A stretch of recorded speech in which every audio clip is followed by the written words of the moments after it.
As we enter the final few weeks of what has been a game-changing transfer window, one club more than others starts to flex their financial muscle.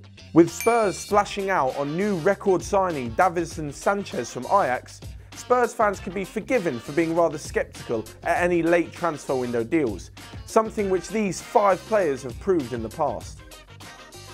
Up first, we have a lesson for all footballers out there. A how-to guide on your debut season at a new club. Firstly, don't get a 3-game suspension for elbowing an opponent. Secondly, don't fall out with the manager and have him publicly state you have failed to live up to expectations. And lastly, don't finish the season having played 90 minutes only once and not scoring a single goal. Unfortunately, this lesson is something that Spurs signing Moussa Sissoko definitely didn't adhere to.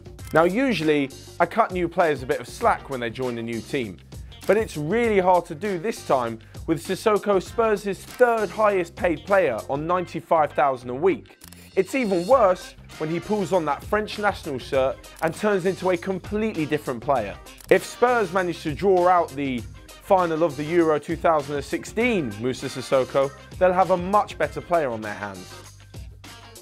Next up on this list is the first of 2 defenders who definitely didn't take to the Premier League like a duck to water. Having arrived with a Copa del Rey winners medal and 2 back-to-back UEFA Cup winners medals, the 6'5" Fazio had a good reputation.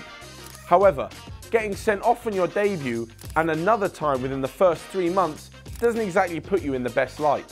With his Spurs career faltering, Fazio was sent on loan to previous club Sevilla for 6 months in January 2016.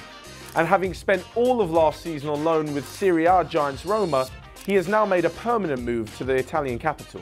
This has left many football fans, such as myself, wondering how a player who was so poor in one team can be the linchpin of another. The Argentine defender missed only 1 game last season as he helped Roma to a 2nd place finish behind champions Juventus.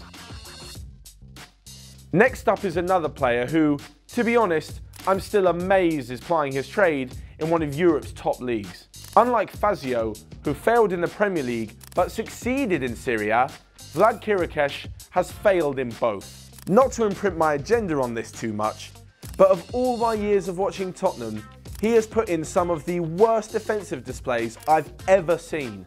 Signed at the end of the 2013 transfer window, as part of the spending spree which was brought on by Gareth Bale's sale to Real Madrid, Chiriches has been awful at the club. However, he has been something of a talisman for national team Romania, which, as captain, he led to the Euros last summer. Maybe when he's not using his weekends off to go home and get blind drunk, he could actually be a half-decent defender. Up next, we probably have the unluckiest player on this list. For the majority of his career, it seems that French midfielder Benjamin Stambouli has bitten off more than he can chew when it comes to pitting himself against other midfielders for a starting spot. Signing for Spurs at the back end of the 2014 summer transfer window, he had to deal with the likes of Etienne Capoue, Paulinho, Moussa Dembele and Christian Eriksen. Add into that the youth products such as Nabil Bentaleb and Ryan Mason coming through, and it's easy to see why he was so easily forgotten.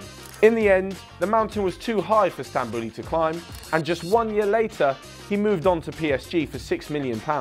But at PSG, he faced a similar proposition, and this time on a much grander scale.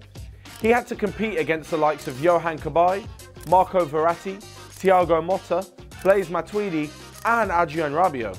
So you know where this story is going. 1 year later, and he was on the move again to Schalke, this time to lock horns once again with Nabil Bentaleb and others within the lineup. Over the last season, his lack of midfield action has led him to try his luck at centre-back, and even there, he's still 4th choice at the German club. Last on our countdown takes us to a time in Spurs history which Polish frontman Grzegorz Rasiak would probably rather forget. Long story short, he made his £3 million move to the lane after a rather successful stint with Derby in the Championship. Then Spurs manager Martin Jol said upon his signing, "We've got a tall target man, a good, honest hard worker with a great goal scoring record." Something which Spurs fans never eventually saw. Just 6 months later, and after 9 goalless appearances in the Lily White, he was back in the Championship with Southampton. However, he did appear in a Spurs shirt again, but this time it was on an online poll conducted by Spurs fans, who put him in the worst starting 11 of the decade for their club. As seems common with players on this list, he did have a good reputation with his national side, as the end of that turbulent 2005-2006 season saw Rasiak start for Poland in the World Cup in Germany. So there are our 5 Spurs players who have failed to live up to expectation after a late transfer window move.